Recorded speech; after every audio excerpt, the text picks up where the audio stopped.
نبتقليو أو عثمان حسنة نبتقليو أنا حسين محمد يا إسماعيل حاج عبدي يا أحمد إسماعيل سمطر.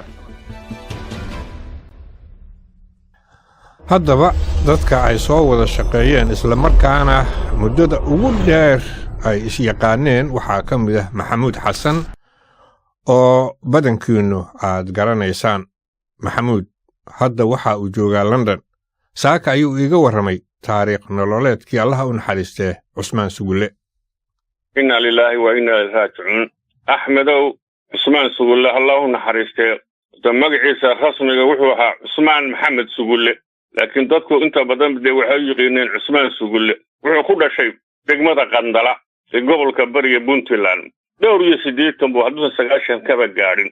anigu cusmaan sugulle waxaanu isniqiinay ilaa 1966 waa 12 sannadood. horta marka ugu horreysay ingiriiska wuxuu yimid 1957 isagoo ardaya gobolka scotland ayuu wax ku bartay oo wax ka dhigan jiray. dabeeto markii calanka la qaatay buu dib ugu noqday Soomaaliya. kadibna lixdamaadka horaantiisii ayuu ku soo biiray BBC-da. markaas ugu horreysay BBC-da waxbarashada wuxuu ku qaatay qaarna Soomaaliya qaarna Ingiriiska. BBC-da markuu ku soo biiray marka muddo intee la eg ayuu ka shaqaynayay? wuxuu ka shaqaynayay 6 sannadood. marka nidaamka BBC-da u yilaa wuxuu ahaa 6 sannadood oo contract ah. marka 6 sannadood ee contract ahayd waxay ka dhamaatay 1968 markaasoo uu dib ugu noqday Soomaaliya.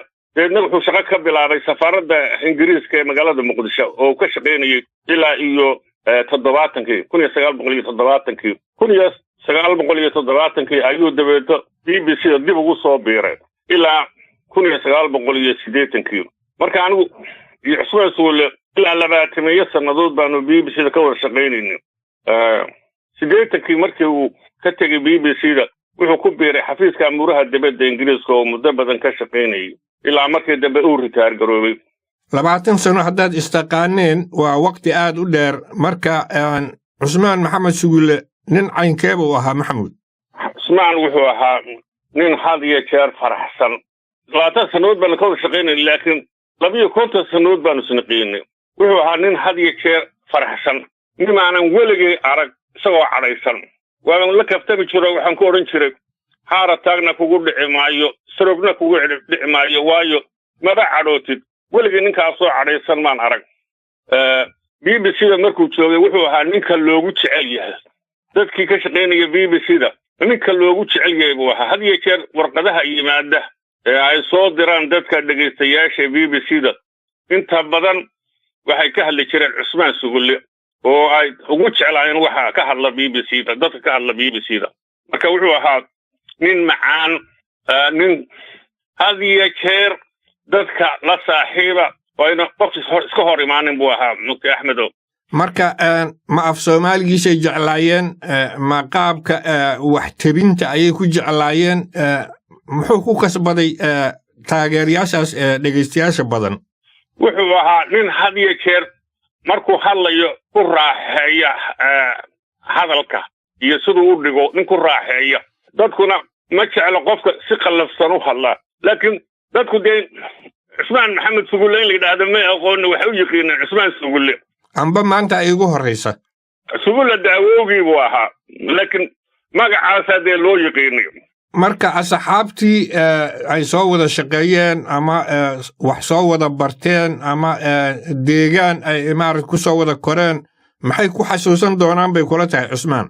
waxay ku xasuusan doonaan ninkaasi nin macaan inuu ahaa oo dadka la wada saaxiiba, nin ayna qofna iska hor imaanaynin.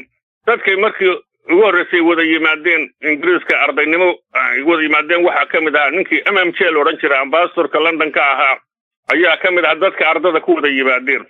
marka waxay ku xasuusan doonaan ninkaasi siduu BBC-da uga hadli jiray iyo siduu loo jeclaa, iyo wuxuu ahaa dadka dhidibada u aasay qaybta af Soomaaliga BBC-da. ha ilaawin axmedow cusmaan sugulle wuxuu ahaa dadka dhidibada u aasay laanta af Soomaaliga BBC-da ayuu ka mid ahaa.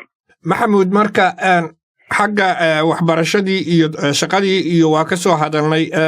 xagga qoys ahaan carruurta iyo xaaska iyo muxuu ka tegey cusmaan sugulle wuxuu ka tegey xaaskiisa faaduma la yidhaahda waa nooshahay dhowr carruura hadda dee iyagaaba haye cusmaan sugulle muddo iminka dee xanuunka dhimeenshiya ku dhacay waxba muu kala garanayn 90-kana wuu ku dhowaa hadda iyagunbaa haye dhowr carruura oo dee hadda dad waaweyn oo qaar baaba dee hadda 50 ku dhow dadkiisii maxamuud xasan oo allah u naxariistay cusmaan sugulle ay ka soo wada shaqeeyeen BBC-da oo muddo ka badan intaasna ay isgaranayeen waxa uu iga warramayay geeridiisa iyo taariikh nololeedkiisa allah u naxariisto